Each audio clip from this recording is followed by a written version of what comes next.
I'm Dr. Roisin McMackin, and I'm delighted to be co-hosting this webinar with Professor Charlotte Stagg.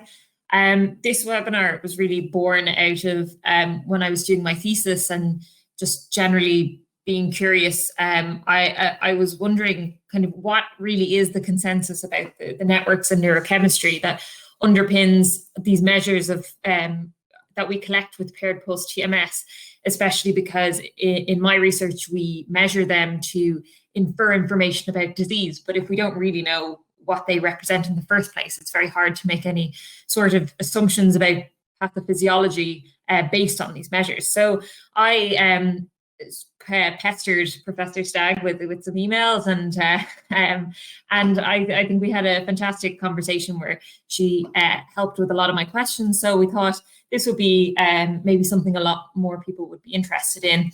So I have the kind of nice, easy job for this webinar of sort of just vaguely introducing paired pulse TMS quite quickly, because I'm sure many of you are familiar with it. And then I will go through some examples of what can cause inhibition and how we might dissect that experimentally. And then we'll dive into how this has been, these experiments have been used to try and dissect out what short intracortical inhibition actually represents. But for the hard part, I'm then going to throw over to Professor Stagg to show us some of her groundbreaking research in this area. And having such a good knowledge of this literature, what she considers all this evidence to represent. And we'll just kind of have a bit of a back and forth about what we do and what we don't know about short intracortical inhibition. So as I said, I'm not going to go into massive detail about how TMS works because BrainBox covers that extensively in other webinars and workshops. But just by way of introduction, single pulse TMS is kind of the very basic protocol of applying transcranial magnetic stimulation to the motor cortex in order to engage the corticospinal tract. And in doing so, if we apply the stimulation in the correct place and the correct intensity, we can drive small contractions in the muscles that that area of the motor cortex innervates. And we capture this using surface EMG. So this EMG will detect the contraction in the form of a motor evoked potential signal. And we can use this information to infer information about how well the corticospinal tract is functioning in terms of looking at things like the amplitude and the latency of these MEPs. So we can build upon this to do what's called paired pulse TMS. So if we call the pulse we use in single pulse TMS the test pulse, we can add in an additional conditioning stimulus, typically before the test pulse.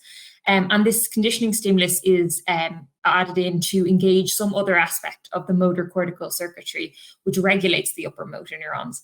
And as a result, by engaging this regulatory circuitry, the motor neurons are in an altered state of excitability when the test pulse is given, and therefore their response to that test pulse is on average different to when the conditioning stimulus is absent. So we infer the conditioning stimulus as having an inhibitory effect if on average the MEP is smaller when the conditioning stimulus is present rather than when it's absent. And then the reverse is true for facilitation. So if the MEP on average is larger, we infer that the conditioning stimulus has a facilitatory effect.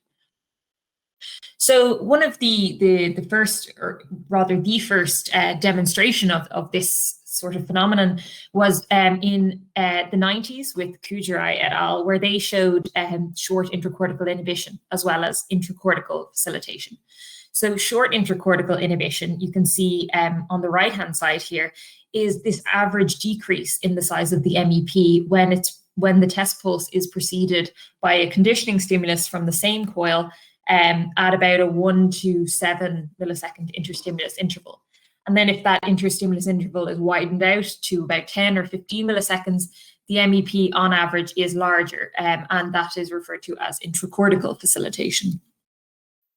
So there's now a whole range of different paired pulse protocol which are known to have reliable inhibitory or facilitatory effects. So as I mentioned, there's short intracortical inhibition, or SICI. There's intracortical facilitation, or ICF, and there's long intracortical inhibition. You can also apply the conditioning stimulus to other sites to look at longer range networks. So, for example, you can look at interhemispheric inhibition by applying your conditioning stimulus to the ipsilateral motor cortex, and that is used to interrogate the corpus callosum tracts.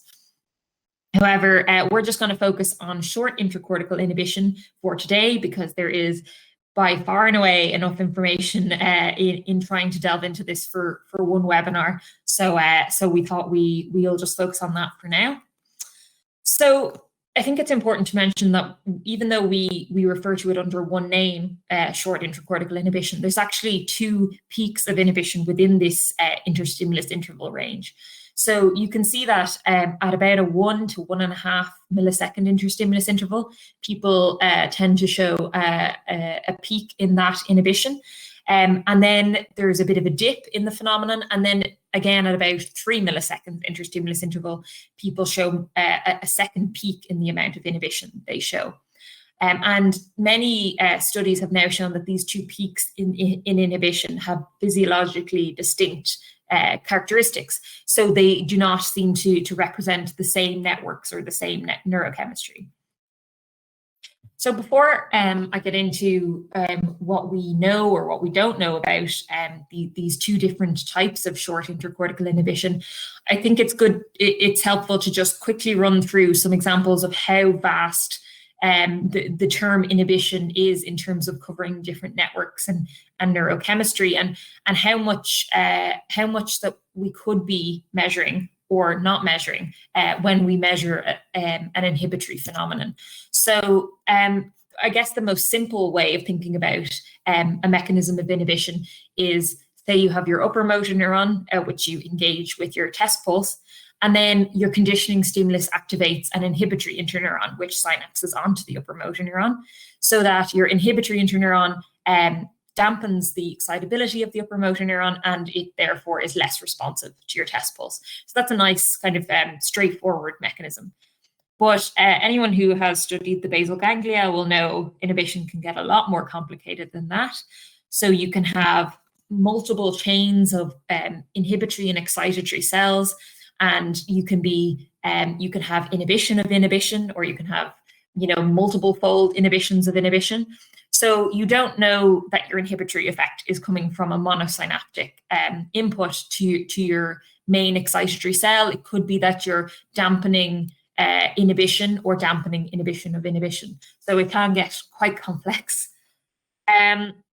And then also, there may not be any synapses involved at all. So, for example, this excitability or the responsiveness of the cell may be just reduced because it is in the refractory period. So, when you engage your motor neuron with the conditioning stimulus, you may trigger descending action potentials along the axon, and then immediately after these action potentials, there's a refractory period where the cell's membrane is excessively repolarized, such that it's less susceptible to being reactivated. So that could also be a mechanism of this apparent inhibition. Or also there's the effect of the just general tonic GABAergic effect of the neurochemistry of the CSF around the cell. So not only is GABA released in the synapses, but there's also GABA extracellularly, which is modulating continuously the excitability of the cell, and that also has an influence. And then in terms of at a cellular level, if we are looking at synapses, I guess we're always traditionally taught in, I guess, the late stages of school or early stages of college that neurons receive their synaptic input via the dendrites. However, we of course now know this is not it's not as simple as that. So you can have inhibitory input to the apical dendrites. You also have dendrites much nearer to the cell body. You have synapses at the initial segment of the axon. So there's loads of different locations for these synapses, and typically these different synapses at different locations have different cells involved. So that's also important to consider. And then as well, as I said, the inhibition is not necessarily happening to your main cell directly, but may be occurring to some upstream excitatory input as well. And then finally, even within that synapse, just to emphasize how complex this issue is, you have different types of inhibitory receptors. So the GABA system consists of two main subtypes of receptor. So the GABA A receptors are what we call ionotropic. So GABA binds to them, and these receptors form a channel in the membrane. So when GABA binds, they open up and allow chloride ions to flow in, and that increases the polarity of the increases the polarity of the membrane, and that means that the cell is less close to its threshold of firing and makes it less excitable. So this mechanism is very quick. The ions flow in very quickly into the cell. But there's also a kind of a slower, longer lasting mechanism of inhibition via the GABA B receptors. So these are metabotrophic. So in this case, it's a protein in the membrane where GABA binds to it, and then the protein changes shape, and then this results in a change in the in downstream chemical pathways within the cell, which ultimately leads to a change in the excitability of the cell. So additionally, then within that, so within the GABA A receptors, there are different subtypes based on what subunits they're made up of.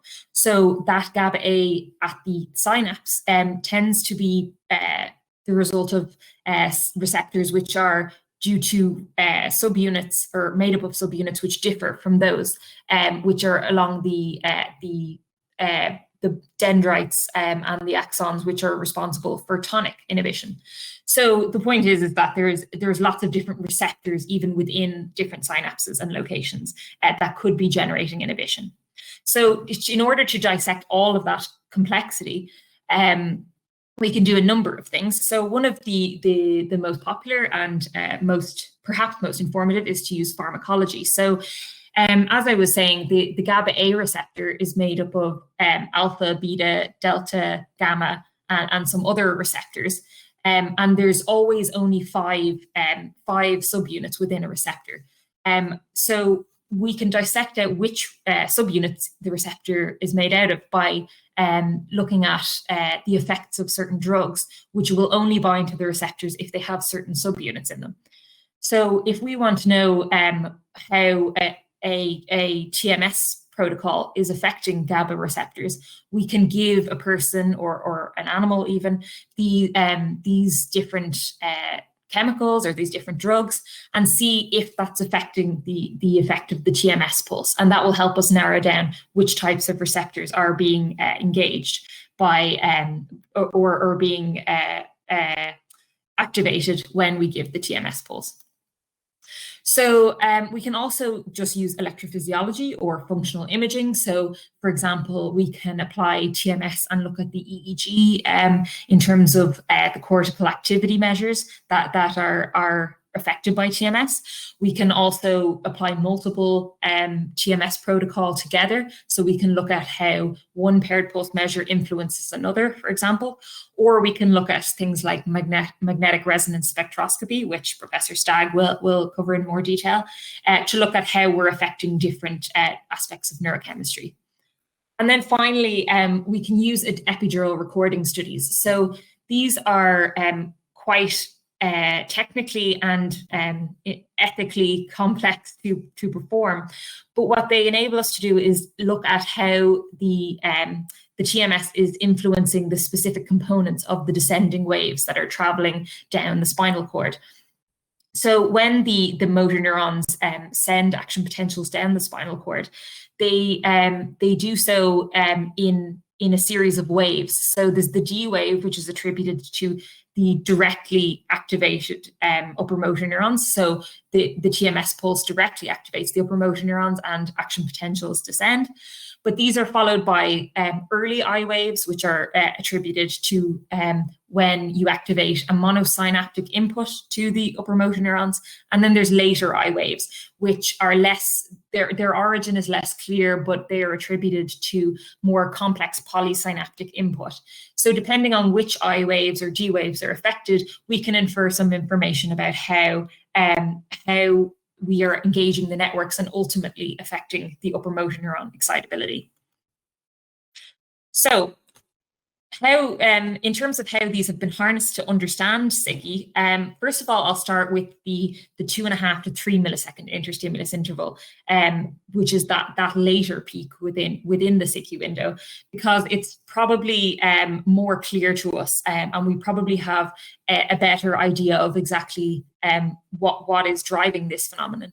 So in terms of pharmacology, it has been found that the GABA-A modulators do have an effect on this. So if you enhance the activity of GABA-A receptors, so you agonize them, you'll see an increase in this short intracortical inhibition. And if you antagonize them or you block them, you'll see a reduction in short intracortical inhibition. And this seems to be particularly pertinent for those receptors with alpha-2 and alpha-3 subunits. So that points us towards the GABA-A receptors within the synapses. Additionally, if we look at the functional imaging or physiology studies, we see that the short intracortical inhibition can be reduced if we give a long intracortical inhibition conditioning stimulus beforehand. So this tells us that the cells that are generating short intracortical inhibition are inhibited by those which generate long intracortical inhibition. So that, alongside a number of other studies, indicates that these are not the same networks that generate long intracortical inhibition. Additionally, the short interstimulus interval in and of itself tells us that this is probably an ionotropic effect, because the metabotropic receptors like GABA-B act on a much longer, slower time range, and therefore probably wouldn't manifest an inhibitory effect quick enough to be responsible for this phenomenon. And then finally, if we look at the epidural recordings, it seems like short intracortical inhibition is having its effect via the late I waves. So this would exclude the effect being the result of direct inhibition of the upper motor neurons, and points towards some inhibition via a polysynaptic, maybe 2 or 3 synapses away set of cells. So I'm going to hand over actually to Professor Stagg now, so that she can try and bring all this together and tell us what can we do to understand all of this evidence in the context of understanding SICI. So can I pass that over now? Yeah, hopefully in any second you will see my screen. Does that look familiar? Yes. Wonderful. So thank you. That was a really beautiful introduction and kind of really lovely summary. And we'll be able to tell already that Roisin's done all the hard work, and I'm just kind of here to agree with her and then sort of fail to answer any questions that are outstanding, really. So I think, without the things that we do know about the effects, about the physiological basis of SICI, are built on years and years of beautiful, well-controlled pharmacology and electrophysiology experiments. However, and some of those we've done, and they're really the sort of gold standard way of investigating this stuff. So without wanting to criticize those, it is important, I think, to remember the limitations of these techniques. So we talk about a lot of the drugs being specific, and we've just, in my lab, have done a study recently with baclofen, which is a GABA-B agonist, except it isn't just a GABA-B agonist. It agonizes GABA-A a bit, and it probably does other things as well. The pharmacology of these receptors is such that because the neurochemicals themselves are very structurally similar, actually there's a lot of cross-binding and a lot of agonism of different or antagonism of different receptors. So I think it is important to remember that whilst we talk about these things as a sort of shorthand and a useful shorthand, actually none of the drugs are specific to the receptor. So we don't get clean neurophysiology, neuropharmacological effects from any of them. And, and none of the pharmacological interventions are specific to brain regions, right? So when we give a drug, unless we're doing something very, very clever, involving sort of localization of some way or another, broadly, if we give an oral drug to somebody, it will go to their whole brain. And this means that not only do we get the sort of true pharmacological effect of the drug, but we also get the sort of plasticity and the compensatory effects of the brain to get round the effect of that drug, right? And that can be across local neural circuits or across interhemispheric and across much wider neural circuits. So this is actually not a TMS study, but I think is, for me, the study that really brought this into clearest example for me. This is a study produced by Michael Nietzsche and colleagues a long time ago now. And what they were interested in was the effects of TDCS. And I'm sure many of you are familiar with TDCS. For anyone who's not, it involves delivering a constant electric current of about 1 milliamp. And you do that for a few minutes. And if you have the anodal stimulation, so the anode over primary motor cortex, you get an excitatory effect. And if you have the cathode over motor cortex, you get an inhibitory effect. And so these are some beautifully controlled pharmacological experiments. And what you can see here in the circles is anodal TDCS with a placebo. And you can see that you get a nice increase in cortical excitability that slowly disappears, as you might expect, after the end of the TDCS. And in the inverted triangles, you get the inhibition we'd expect from cathodal TDCS that then again disappears. And what they wanted to know was whether this effect was dependent on GABAergic effects. And so what they did was use lorazepam, which is a GABA-A agonist, as Roisin has mentioned. And what they saw was exactly what they expected to see at the beginning, is that if you give a GABA-A agonist, so you have something that maintains GABA levels, we're pretty sure that's what it's doing, you get no effect of TDCS, a very nice result, because it suggests that this increases in excitability is to do with something to do with inhibition, which is close to my heart. And that, that's sort of what they imagined. The interesting thing with this is that as time went on, as the anodal effect disappeared, or we expected to disappear, actually, if you got lorazepam, they got this very strange, very counterintuitive increase in excitability. Now, that isn't to say that a GABA agonist will suddenly increase excitability necessarily, or that, that it's telling us anything particular about the moment-to-moment effects of the interaction, but really a demonstration that pharmacological results are complicated, right? So who knows what this is? Is this some kind of compensatory response to the drug? Is it that you get inhibition at a distant region, and actually then that leads to a decreased inhibition in your targeted region? So you're getting some kind of interhemispheric effect? Or are you getting some kind of homeostatic effect where you've got, something that would normally increase your excitability, but it's being pushed in one direction by a drug, and then it comes back? The actual interpretation of what this is very difficult, but I think it very nicely makes the point that pharmacological agents are quite probably the best thing we've got to study this kind of thing, but certainly don't have simple to understand, monocyte, monoreceptor activity. But that's probably okay, because actually probably our TMS measures aren't particularly specific either. So again, we try and path them up nicely. And of all the paired pulse TMS protocols, probably the sort of 2 to 3 millisecond SICI is one of the most specific, because the GABA-A receptor has very fast kinetics. And so we're probably reasonably specific to that. But actually, this is where I miss being in the lab, because there's a beautiful chapter in the Oxford Handbook of TMS, in the first edition, that lists all the different paired pulse TMS protocols and all the different drugs that have been tried and which ones they affect them. And the lesson is that none of them are specific. All the drugs to a greater or lesser extent, basically all the drugs are shown to have some kind of effect on paired pulse TMS measures. Now, it's not quite that bad, and there's definite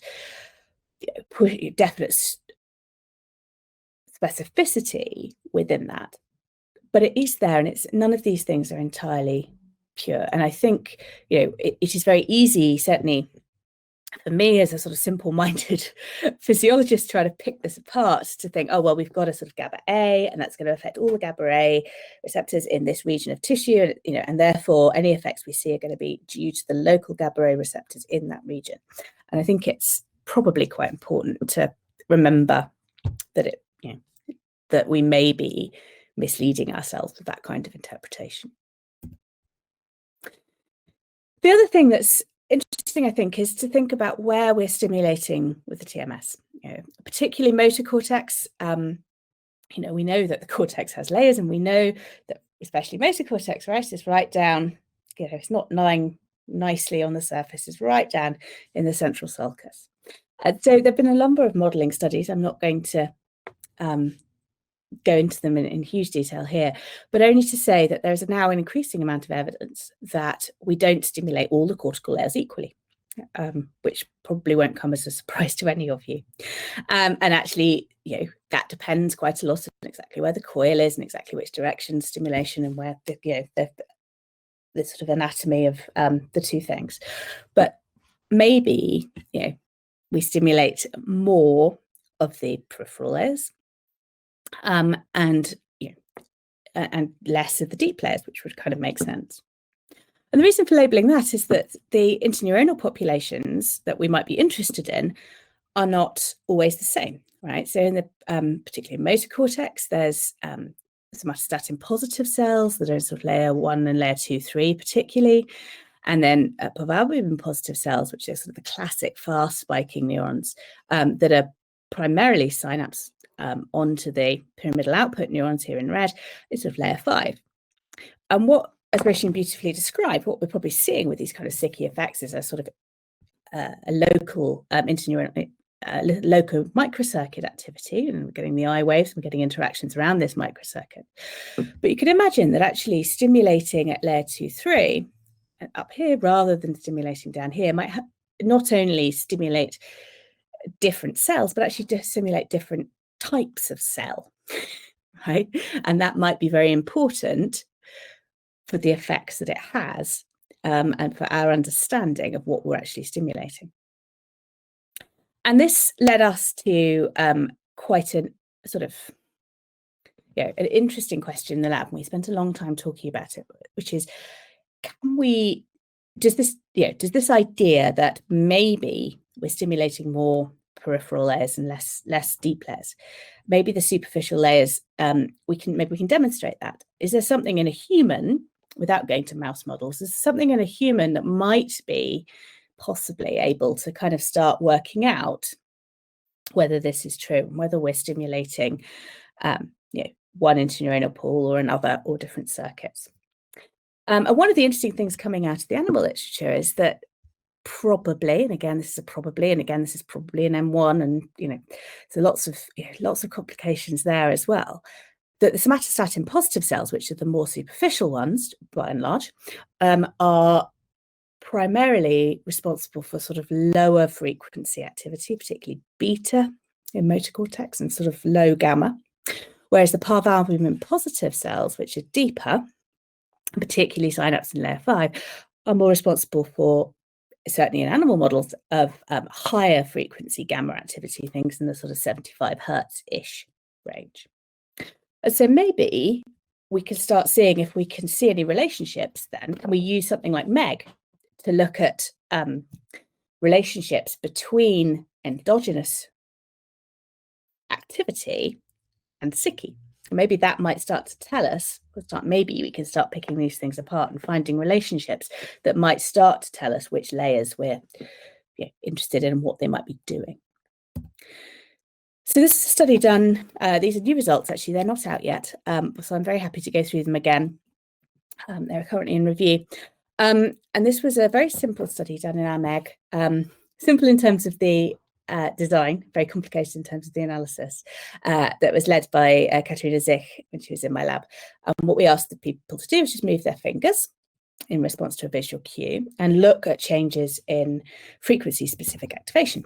And so here on the black line, you can see movement onset, and this is movement offset. And you can see the frequency up here in hertz. And very classically, when you move a finger, you get a beta desynchronization. So you get a massive reduction in the amount of activity in the motor cortex, centered at about 20 hertz. And then as you finish, here is movement offset, you see a significant increase again. Okay. And these are incredibly well described classical neurophysiological markers of movement. But what she was able to do, was look in some detail at the higher frequencies, which is pretty tricky to do. But what she found was a movement-related activity that centered at somewhere around 75 hertz, or sort of mid-gamma activity, and a lower gamma activity that seemed to be rather later. So it seemed to sort of line up with movement onset, and this seemed to be rather later. And so the next question we had was, were these separable? So we've got this idea that there are different circuits in M1, and they should be maybe producing activity at different frequencies, and that the superficial layers perhaps should produce this lower frequency activity, and the deeper layers should produce this higher frequency activity. That's an extrapolation from the mouse models. There's other evidence to suggest that may not be true, but that was the working hypothesis we had. So can we separate these out? Yes, we can. They're not actually correlated. We're not like we're dividing up the same signal. They don't correlate in terms of frequency, and they're not inversely correlated in power. So we don't think these are just the same signal that we're splitting artificially. And they have different distributions. So there's the sort of lower gamma is much more spread, whereas that mid gamma is much more centered on M1 for a neurophysiological signal. So the next question then we wanted to ask was, do any of these have behavioral or physiological correlations? So here we asked our subjects to perform the motor task in the scanner, and we got measures of the power of their gamma activities and the peak frequency of those. And then we got them to do some basic TMS when they were just at rest and just preparing to move, and looked at 2.5 millisecond SICI. And then we got them to do a motor learning task and looked at relationships between those three metrics. And the first thing we saw was that the higher frequency gamma, the power of that, so the amount of higher frequency gamma you had on a subject by subject basis, predicted how well you learnt the motor task, so that actually if you had lots of gamma, you learnt well. So that would sort of fit with the idea of this being more of a deeper layer 5 kind of question. But interestingly, if we then looked at the frequency of these things and just asked the question, within these bands, is there a relationship between SICI as they go to move, so how much they can release their SICI as they move, and the frequency of these things? We saw nothing going on in here in the higher gamma, but actually what we saw was quite a tight relationship really between the frequency of the low gamma and the SICI. So maybe that this lower gamma reflects something around more superficial circuits, and that is also, which would fit with those kind of somatostatin positive superficial layer circuits that produce these lower gamma, and that would fit with the idea that that is the thing that will predict or relate to the SICI, whereas actually the other our higher gamma frequency, which we think is probably deeper in the cortex and probably layer 5-ish, has behavioral relevance, but actually isn't related to our SICI. So again, so not saying that that higher frequency gamma is not gamma ray activity, because it absolutely is. Let me just find you again.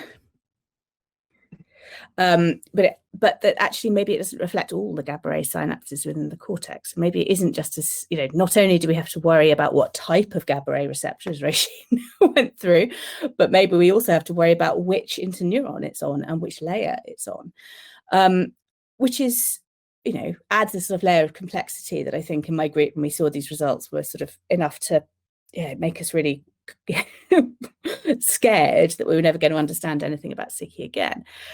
But actually, if we can start unpicking these kind of things, really starts to inform us about what we're measuring, right? And gives us perhaps another layer of specificity, another layer of understanding that might start to make sense of the kind of questions that Roisin's asking about what's changing in disease, right? Because maybe we don't know what's happening to the PV neurons, but we might know what's happening to the somatostatin positive neurons. I don't know.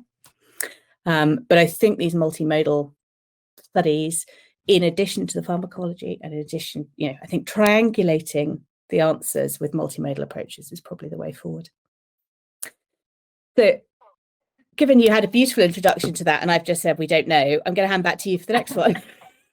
Well, this is what the webinar is all about, is saying, okay, we have a hint of this and a hint of that, but don't go, definitively saying that you've shown this if we don't really know, and taking caution in how we interpret these things. But also, I think this is the only webinar I've ever given where I've been taking notes. So fascinating, new result. I'm really excited to read that paper. So moving on to the other SICI, the 1 millisecond SICI. So that kind of peak in inhibition that we see at a much shorter interstimulus interval. Unfortunately, despite my deep digging, there seems to be very little in the way of pharmacology in order to investigate what this reflects.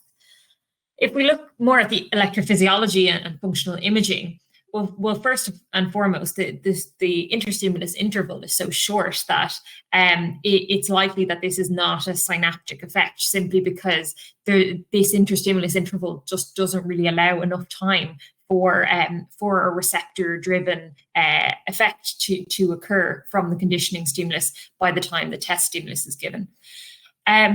Interestingly, among the different characteristics of the two types of SICI, this shorter interval phenomenon is much less affected by voluntary movement than the longer interstimulus interval, and also this phenomenon is found to correlate with the magnetic resonance spectroscopy measures of GABA, which I'm hoping Professor Stagg is going to cover in a bit more detail, because she is the one who authored the paper. But just by way of an initial kind of consideration of what this means, Fisher and colleagues in 2002 did a study of these two phases of SICI, and their interpretation was that the axons would be in the refractory period when the second stimulus was delivered, so that they would be in a less excitable state, and therefore this could account for the inhibition. However, they thought that this might be counteracted by a summation of the postsynaptic potentials generated by the conditioning stimulus and those generated by the test stimulus. So we know that within neurons, these excitatory postsynaptic potentials can temporarily summate and result in a combined excitatory effect. So then they thought maybe that would counteract the refractory effect, such that there would be little inhibitory, not much inhibition seen. But then they argued that maybe the reason we see this inhibition is also because we see these very repetitive eye waves, as I showed previously, when we activate the upper motor neurons. And maybe it is the fact that we're asynchronously activating the cells. So the conditioning stimuli generate some postsynaptic potentials, and then they're in a shifted state of excitability in time relative to those activated by the test stimulus, such that the eye waves are not as potent or smaller in amplitude, and that results in a smaller smaller motor evoked potential, which we classify as short intracortical inhibition. So together they propose that maybe this short intracortical inhibition is due to both refractoriness, but also a quote, peculiar sensitivity of the upper motor neurons to synchronized synaptic inputs. And I highlight these quotes because even though this paper is practically 20 years old, this has remained the major citation and the major kind of hypothesis around what this phenomenon is actually telling us about brain health and brain disease when we're using this measure. So I'm going to actually pass back over now to Professor Stagg, because I think she can give us an insight into how we can move forward from 20 years ago to better understand this. So have I stopped sharing? No.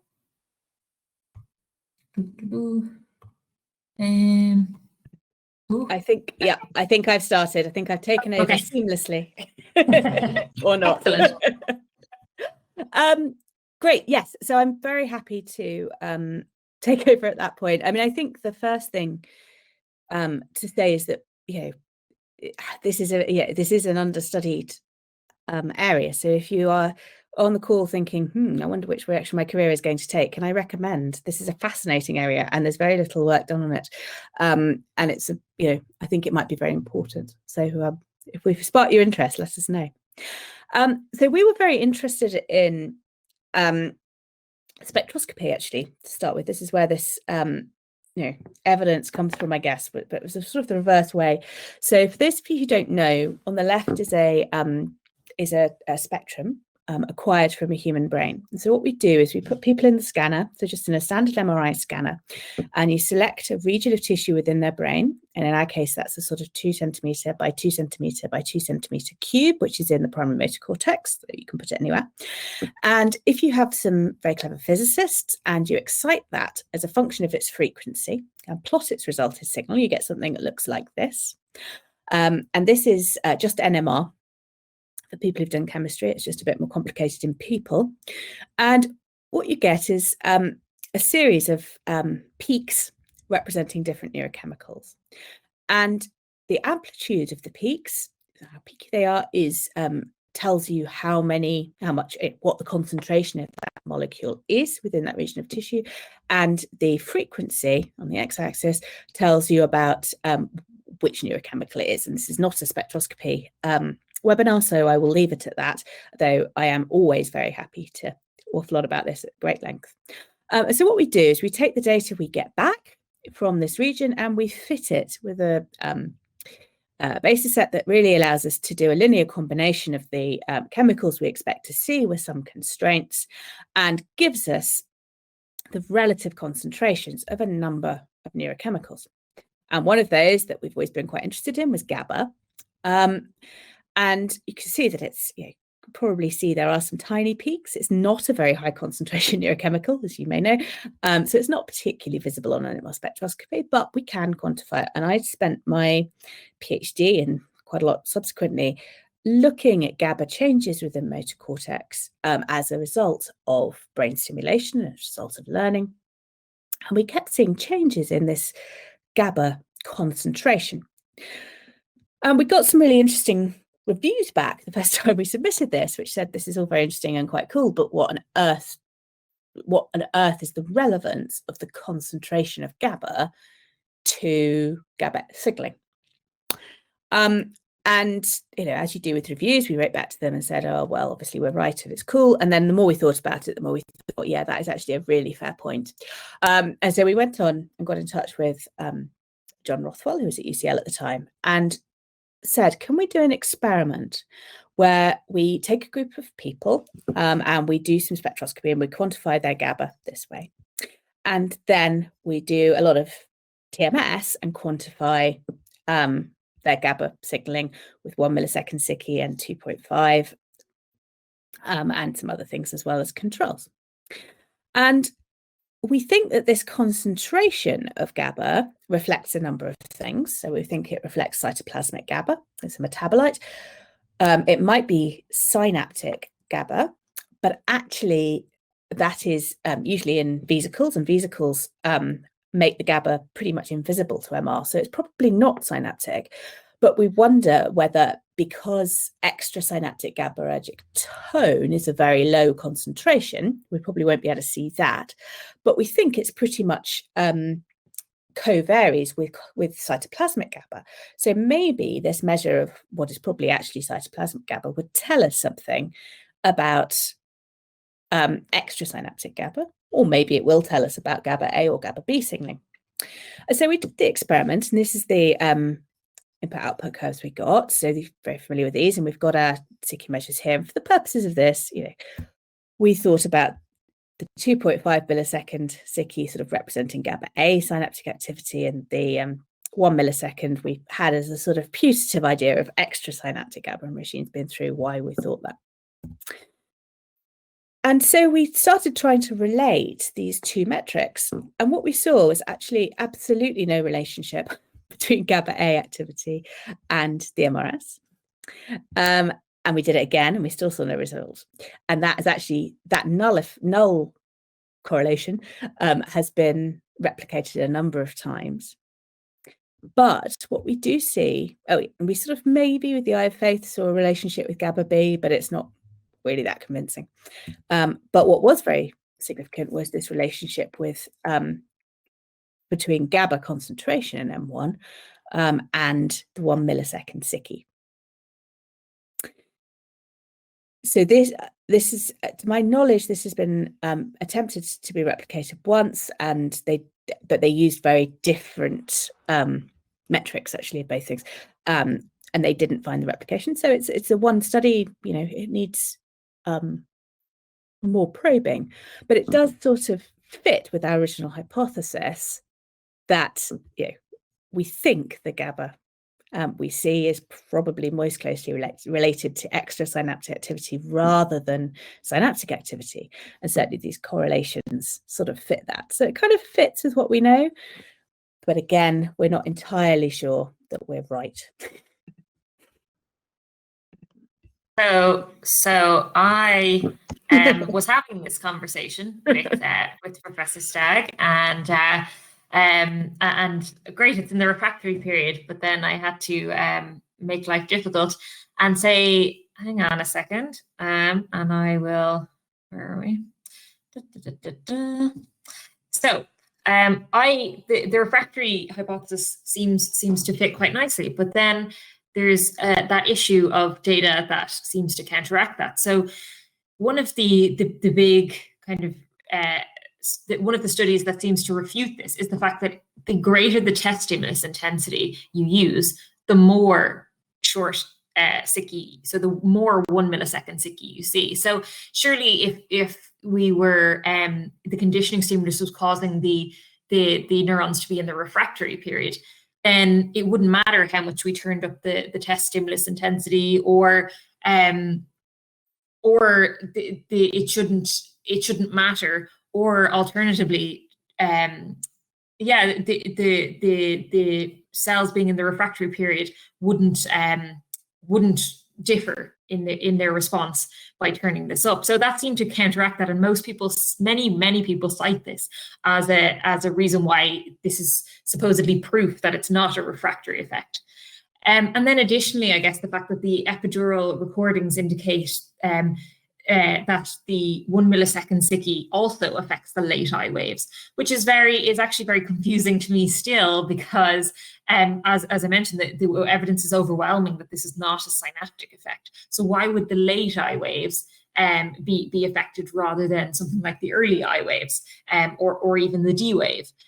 So I have no solution to this to offer, so I'm going to be very mean and throw all of that back on Professor Stagg so that she can tell us what is the answer, or indeed that if there is no answer.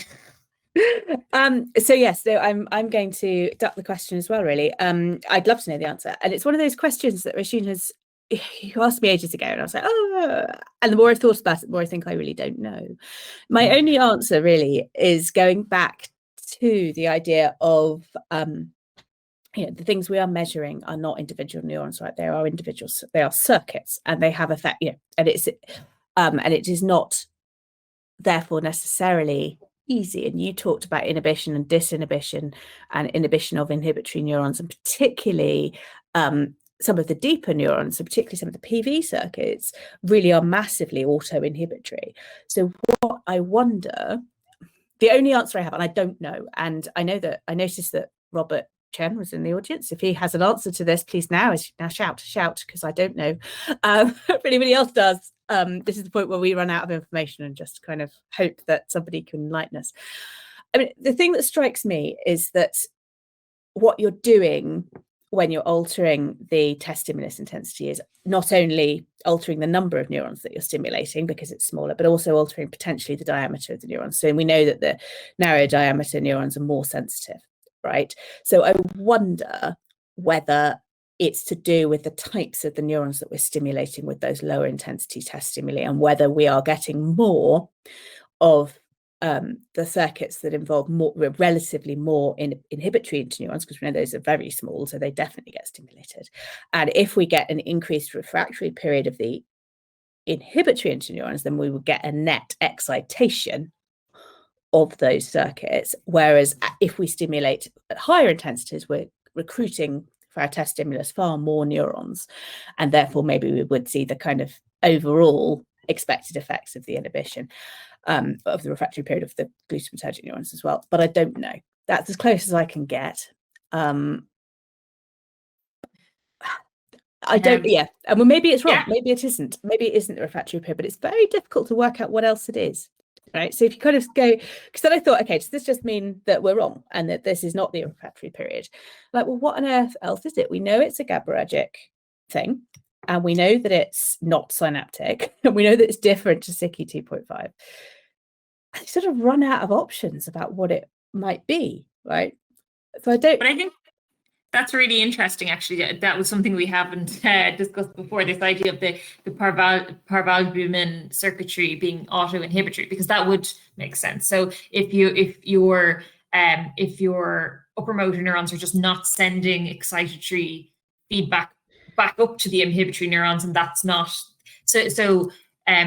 among Professor Stagg knows this, but just for anyone who's not familiar, one of the hypotheses around the late eye waves is that because they occur at a kind of fixed frequency, there is this suggestion that it is due to the reverberating activity between layer 2-3 and layer 5. So that would make sense that maybe if we're stopping one end of that reverberation, that might be how they're then affecting the late eye waves. So that does satisfy because I really hit a sticky point when I realized that.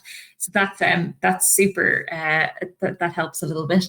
But I guess, I mean, the main take home from this is that there's so many studies that still need to be done, despite it's amazing the extent to which 1 millisecond SICI is being used as a measure of disease, but hasn't been really dissected in itself. So, I mean, there's pharmacological work, there's animal studies that need to be done in terms of looking at the local field potentials. There's so many different aspects of and different types of research that could be done to better understand this. And I guess I'm just looking at the slides, and I think I've kind of run out of things to interrogate you with. But certainly, if there is a little bit of time and there's anybody who would like to, I'd be delighted to hear any either hypotheses or any questions that people have, or theories even that people have about this, because I don't think we're going to get the answer anytime soon. So I might hand back to Dan, if that's okay, to field them our way if there are any questions. Thank you very much, both of you. And I think the tag team approach there went really well, and asking and answering questions all along has been great. There are a few questions. If there's a couple of extra minutes that you both have, that would be really great. I'm going to try, if possible, to give the floor to Ludovica first, allowed to talk. Ludovica, hopefully, fingers crossed, that your audio will work and that you can ask your question directly. But I'm on standby to ask it if not. That's great. Yep. No, all questions welcome. All answers welcome. If there's something, All right. Are you there, Can you guys hear Ludovica? Me? Yes, perfect. Go ahead. Hi. Yeah, so I'm very always puzzled by the dissociation when you do brain stimulation, like a pre-post test of a SICI or single pulse or ECF. How do you interpret when you have a dissociation between these three protocols? Like only single pulse increase after the brain stimulation? Let's talk about like a focal brain stimulation. Or only SICI or only ECF? If you have some insight, I would like. That's a really interesting question. I mean, I think there is overlap between what we're measuring, right? So all of these things measure sort of cortical excitability in different ways. Okay, so the SICI, SICI is probably, as we've had a lot of discussion about, quite a small subset of inhibitory signaling. Right, it's certainly not all the inhibitory signaling going on in the cortex, and it's probably quite a small subset of that. So, it'll give us a window into something, and that something is probably quite important and quite interesting, but it certainly doesn't do everything. So I think it's entirely possible that you can get a change in cortical excitability with no change in SICI or silent period or any of the other things, because we're just not measuring all the bits of the GABA signaling. So I think if you do get a change in any of these metrics, it probably does tell you something quite specific. But if you don't, I think it doesn't mean that there's not a GABAergic change. It just means that we don't have yet the tools that are allowing us to measure it. So you think if there is a change in single pulse, but not a change in ECI or ECF, is because we are not able to measure that change? I think so. I mean, I think it's very difficult. I mean, ICF, again, is a whole other webinar, I think, is the best measure we've got of sort of NMDA glutamatergic function, but it's certainly not specific, right? We know that the GABA modulations alter ICF. And we know that there's changes in other glutamatergic systems that don't. So, these are sort of showing us windows into something, but the absence of changes in them doesn't rule out that there aren't things going on in those systems that we're not measuring, I think would be my answer to that. Okay, thank you. Thank you very much. Ricardo had a question. I think audio should be connected already. Yes. Yeah, very interesting event. Thank you for putting this together. It was very interesting to hear about the non-specificity of some drugs, and I guess sometimes we need to soften our conclusions of our studies because of that. And I was just wondering if we think that there is an inter-individual variability regarding this magnitude or amount of cross-binding of neurochemicals. Is this non-specificity more of a confounding factor in some people than others? I think that's a really interesting question. Whether I'm chatting, so jump up and down, Roisin. Whether I sort of airily said this, so possibly I should clarify. So, I mean, at some level, no. So this is a very it's to do with the shape. As Roisin says, the receptors have different subunits, and it's to do with the shape of those in the binding sites. However, it may be so in terms of whether it binds to different receptors or not. No, that's not. That's much more to do with the receptors than the person. Right. Yeah. But the effects that might have might well be different to different people, right? Yeah. I guess it makes sense. Yeah. Thank you. Great. Thank you very much. And as you pointed out, Charlie, Robert Chen is on here, and I've dropped a message in the Q&A. I don't know, Robert, if you are able to connect your audio and join in. But in the Q&A, you were asking for the correlation with low gamma and SICI. Was it at ISI of 3 milliseconds? Yes. Yeah. So I have a question. Thank you for the presentation. I have a question. I guess regarding the correlation between the low gamma and the SICI. Was it at ISI of 3 milliseconds, or was it? It was 2.5. Okay. I'm wondering there's also the SICF, which is the facilitation. I wonder if there's, because of a similar time frame, I wonder if invested in any relationship between the gamma rhythm and SICF. I think that's a very good question, and we didn't, and we should have done, because you're right. I mean, by defense, we had a very specific hypothesis about SICI, but you're right. I think in retrospect we should have yeah, we should have looked. We didn't. I don't know. I think it would be a really interesting question. Great. Thank you. But yes, if you are here and know Excellent. the answer to why 1 millisecond SICI changes, do tell us. Yeah. I think you have a good discussion already. I good answer, but I think it could be a combination of some synaptic inhibition, some neuronal refractoriness, related to extra receptor GABA. So I think it may not be one thing, one phenomenon. Yeah, no, I think that is probably also, yeah, I think that's true. Thank you. Excellent. Thank you very much. It's always nice to try new things on the fly and throwing in some audience audio at the same time. So I'm glad that worked. Thank you, everybody, for those questions as well.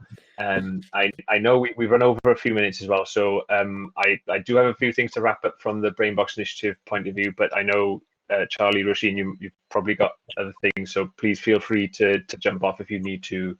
But before you do, thank you very much again, both of you, for your time and the work to go into preparing these things, and for the really interesting discussion, and I think posing more questions to help keep on keep us all in business, to be honest, for more research in the future. So that's good. That's really good. No, thank you. It's been fun. Roisin, thank you so much. This is entirely Roisin's idea, and I'm so pleased that you made it happen, because thank you. It's been a load of fun. No, thank you so much for answering with no answers all the questions, because this is I think, to stop many PhD students banging their heads off a wall trying to find an answer that doesn't exist. And yeah, I'll leave that back to Dan to show us all the equipment we can buy to answer these questions.